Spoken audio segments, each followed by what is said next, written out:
what's going on? Disillusioned here. Yep, so here we are. I'm about to take you down Vale. This is going to be a 12-mile stretch all the way down to Cooper Mountain. We are actually in chain law is in effect. We have put them on. Honestly, I have not put them on since my trainer's truck, and actually, we failed. Me and my trainer, our chains broke off like 2 miles down the road, and luckily, the chain law was like literally lifted just as we took off. It was absolutely insane. But right now, we're all chained up. I think I've done a good job. I'm going, about, I know you can see because I turned on the speedometer for the camera, so you'll be able to see exactly what's going on here in the passenger seat. I'm sitting here going about 26 miles an hour, and honestly, we're chained up. Could I go faster at this moment? Absolutely. We're getting up to the mountain pass, and it's really not a big deal. Honestly, in my opinion, I just wish we could have chained a little later because now I'm sitting here beating up the truck, the concrete. These chains really don't. The truck really doesn't respond well to these chains. And while they'll keep traction, you feel the vibrations. And I know I have the audio coming through my my microphone is my AirPods right now, so you probably can't really hear the grinding and the vibration coming from these chains, especially when they're sitting here on part of them are sitting on bare pavement. But nonetheless, we're heading on up. And one thing you should definitely know about chains is there is a mile per hour rule that you don't want to you want to follow, and that is you can't go over 30 miles an hour in these things, and you really shouldn't. And like I said, when I tell you it beats up the truck, it really does. And every mile per hour you add to this is just only intensifying it. But some things you need to know for winter driving, just in general, is you need to slow down. You need to make sure, and I'm going to give you some general tips while we're trying to get up here. And that is, when it starts snowing or anything like that, winter driving, you need to be making sure one of your tires, particularly your right side tire, which is usually where your main drive tire is, unless you have four-wheel drive and engage, but you don't want to do that if you're going very fast anyway. That is just usually to get you unstuck. So that right back drive tire, you want to try to make sure that it is directly on a bare piece of the pavement.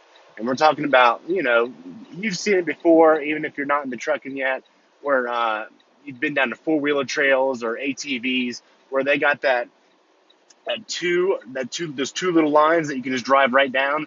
That groove has been cut out for you, and that just kind of marks the trail.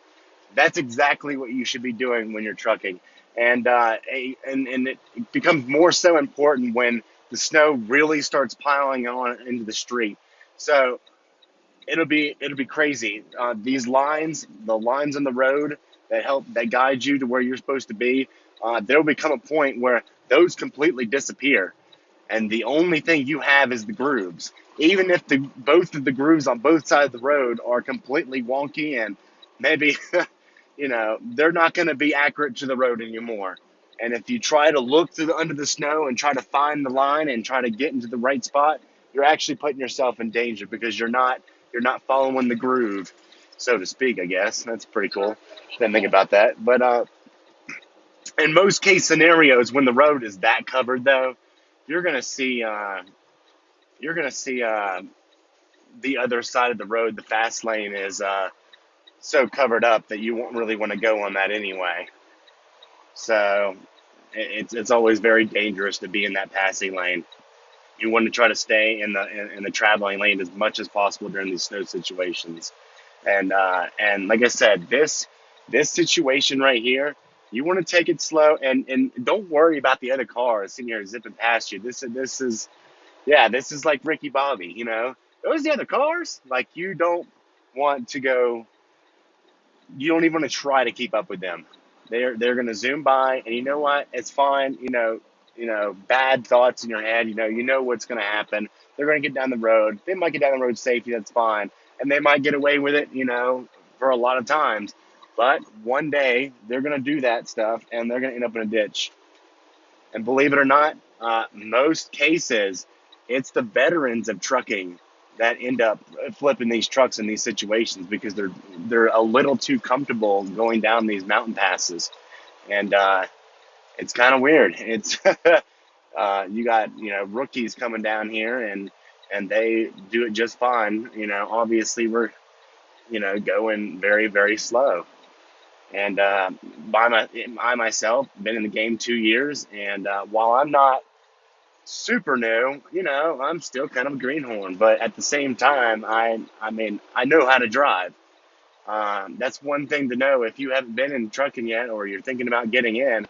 Uh, you will absolutely, by the 2 year mark, know how to drive this truck really, really well, and you'll understand what you need to be slowing down and what you don't need to be slowing down for, and you'll be able to push it a little harder in like the rain and the wind and stuff like that. But when it comes and maybe even the snow, just a little bit. We're just talking about just a difference of a few miles per hour, which can make the difference in the long run. But uh, you know, in the snow, honestly, you shouldn't be trying to go very fast to begin with. So, like I said, I'm sitting here trying to keep it under 30. I know I think I got carried away talking a little bit, and I went up to 33 a few moments ago, but that's okay. So, but we're climbing it up, and once we get to the top of this, we're going down. We're going down, down, down, and we got another chain station and a half a mile, 1.5 miles. You know what? I'll tell you what. I have not been on this. I actually tried to avoid the Vale, even pretty much year round. This is one of those weird situations when I picked up a load from Southern California and it was heading to Denver for an overnighter. And we are in the midst of the 1100 mile wide snowstorm that's about to hit. I think it's forming in this area right now, and we are going to it is going to travel across to New York City. And at the moment, we're stuck behind this guy. We can't really get around him. We need another car to pass by, and then we can get around him after that. But like I said, take your time. We're not trying to impede traffic, but we're also not going to be a pushover either. We're gonna go around some people and do what we need to do because some of these people are going a little too slow. And like I said, you can't ever go too slow, but I mean you can kind of go too slow. I mean, honestly, we got two grooves in the road here. We're all chained up. We can go a little faster, and especially because you're going uphill. I've found that going uphill, you have a lot more traction. So, I mean, honestly, there gets a point where the hill is so steep that it doesn't matter, but you're putting a lot of power down on the ground, especially if you got weight when you're going uphill. So, you really get a lot of benefit from being, having been fully loaded in your semi going uphill. And then, when it comes to downhill, that's when we try to really back off and just kind of ease Jake um, and stab brake. I am not a fan of. There's two different methods for braking, and when I went to truck school, I was taught the stab method, and I think that method works a lot better. And in the snow, I'm not telling you to come out here and put your foot to the floor when you're stabbing the brake. I mean, in snow, you shouldn't be going very fast anyway, so it should be a nice light stab. But I've always thought I've always been afraid of that dreaded brake fade, which is what we're taught in trucking school. And I honestly believe the way to get to that point the fastest is to ride your brakes just like a four-wheeler would, your foot just kind of lightly presses on the brake the entire time. Now, especially in the snow situation, I want to stab down lightly, of course. And if I'm in a non-snowy situation, of course, I can just do some regular stabbing. But I like to stab that way. I give the brakes a chance to cool off in between the stabs. It's you should definitely be keeping control on the vehicle with your Jake, and along with your Jake and your stab braking, you should be absolutely good. I said we're still going on up. It's going to be kind of a long video, probably.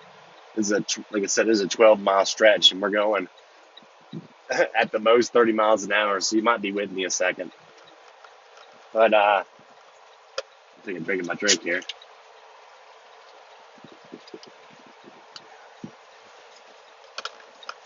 But I usually see the speed limit for even just regular cars or anybody is 50 miles an hour. Uh, it's super slow even for them. And if we didn't have the chains on right now, we would have, no problem going 50, right? Well, I would probably go about 45 in this and then slow down to 40 on the curves. And we're talking about just when we're level, when we start going downhill or, just even a regular curve kind of swerving downwards a little bit, spiraling down, just a hair. We're coming up on one right now. Let's see if you can see it. You can kind of see it, how it kind of spirals down right there, how it cascades down. We don't want to be going very fast when that happens.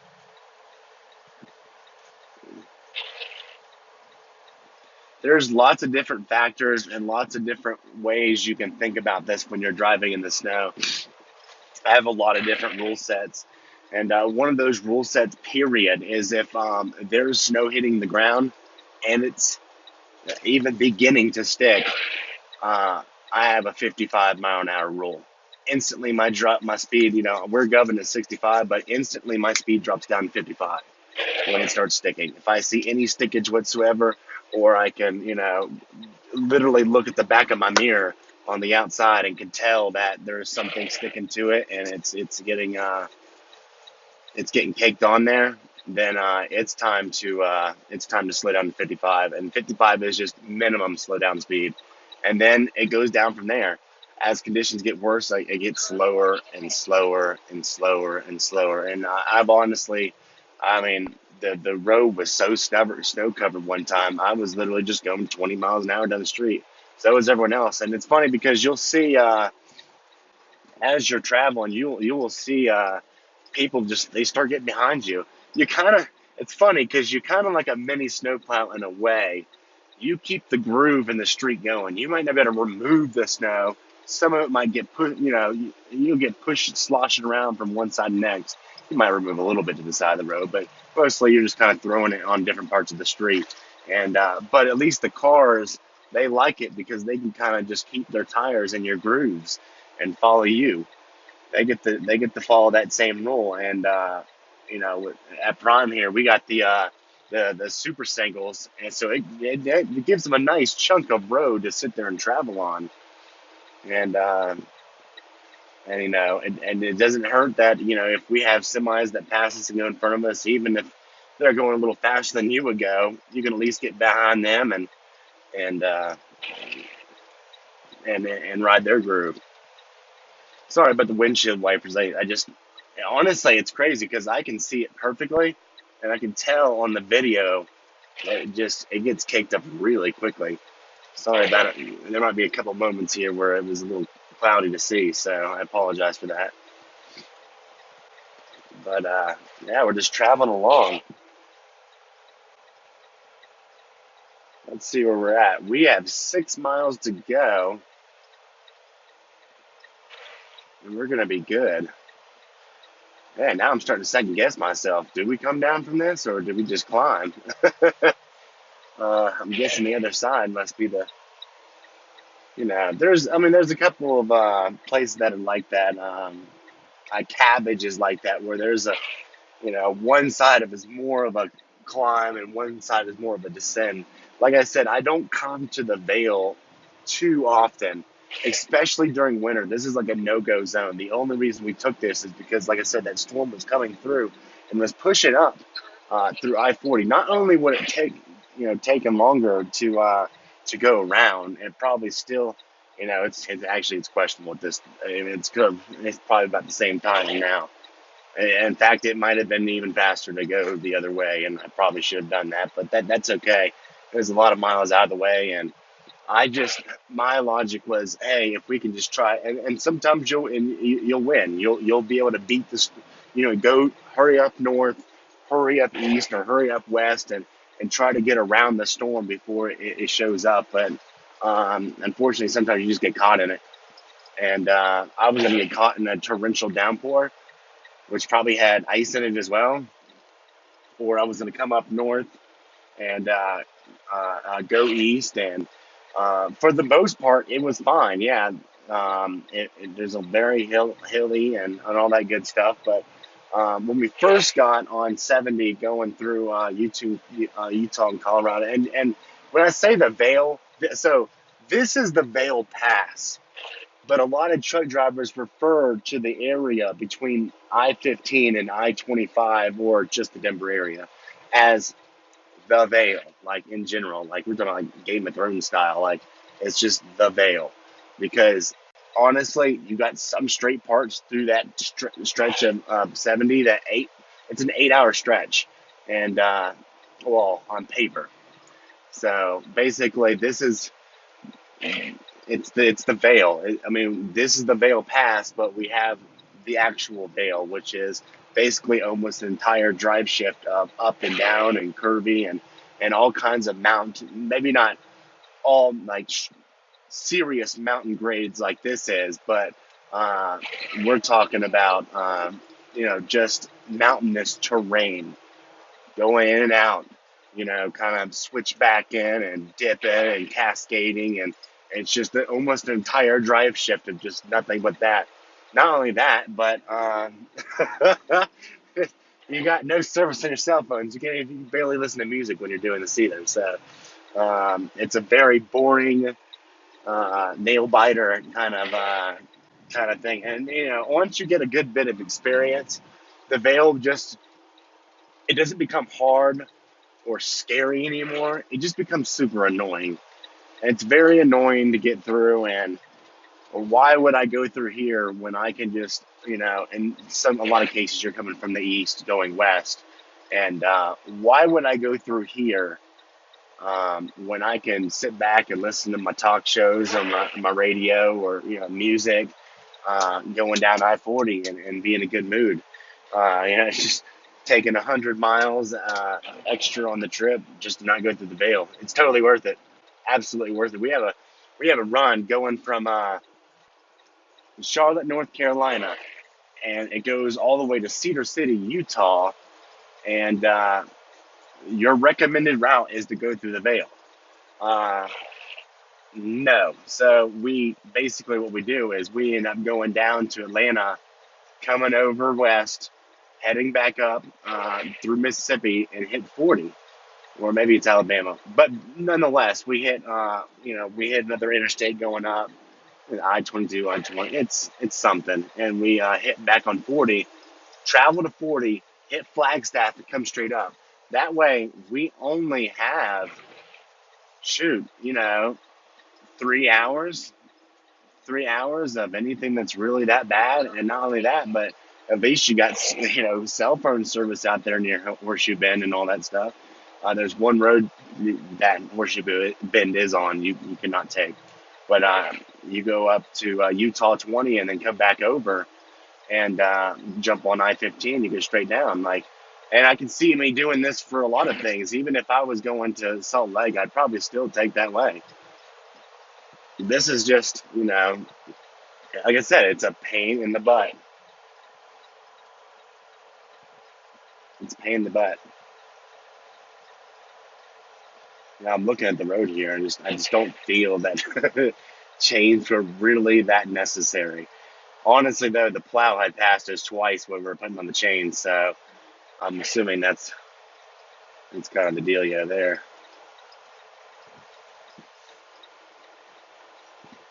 Mm. Well, we got 4 more miles.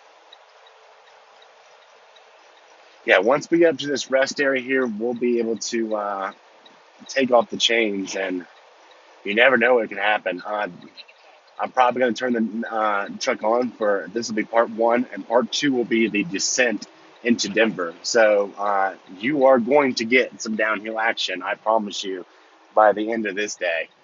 I thought this would be this pass right here would have a lot of downhill, but apparently it's on the other side. So this is a lot of uh, coming up the hill, which is fine. It still gives you a little taste of what's going on here. And we'll do a two-parter. We'll make the second one. We'll redescend to Denver because I know that one's downhill. I know for a fact. Might be a little something coming up. We don't know yet.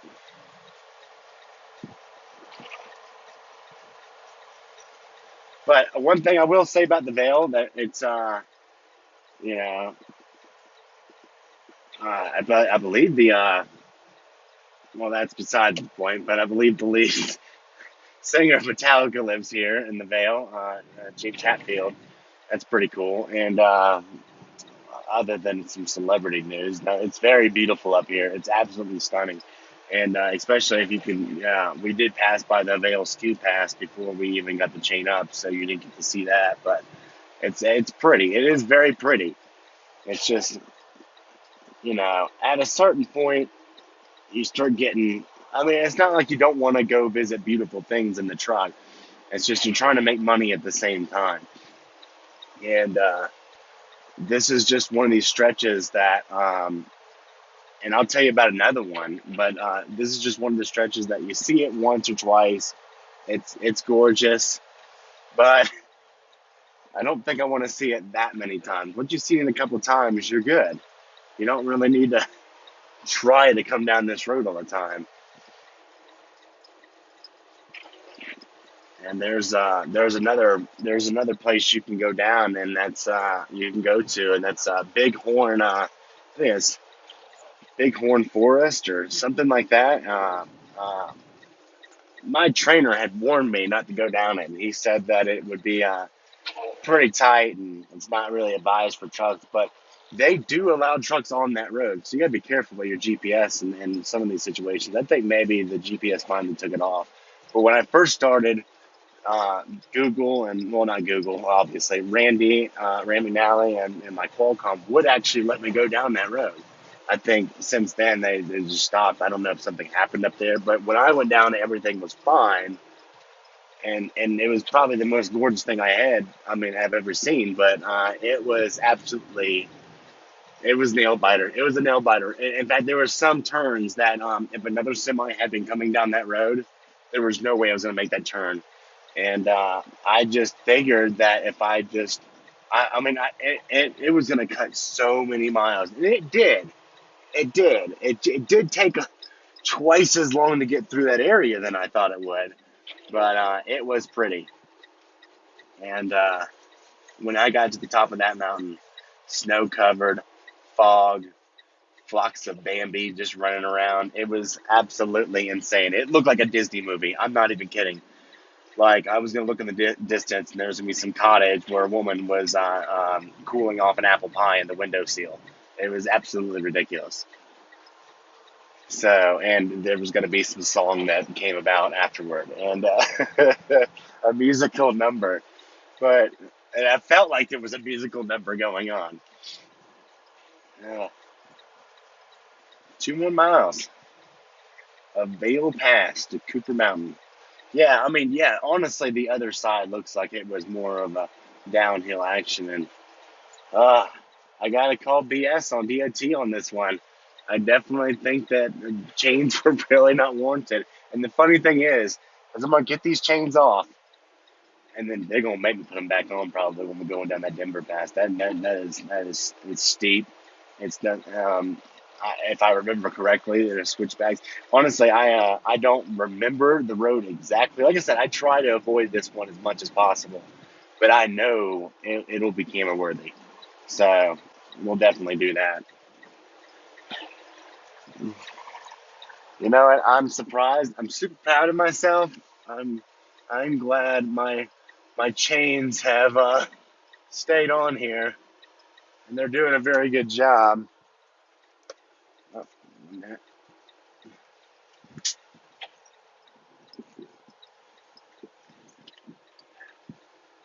all right, I'm getting the Vale Pass right now.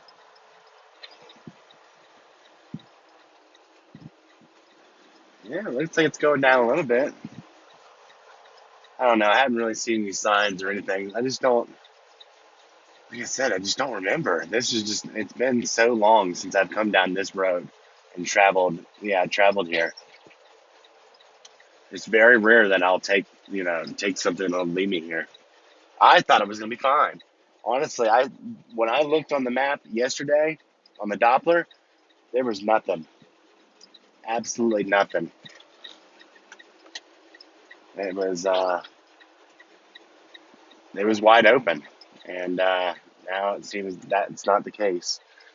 And well, we're gonna go ahead and call the end of this one. And I appreciate you for joining me on Vale Pass. And I will be back here for the second part to this winter driving, where we're gonna conquer the entry into Denver, and that is sure to be fun.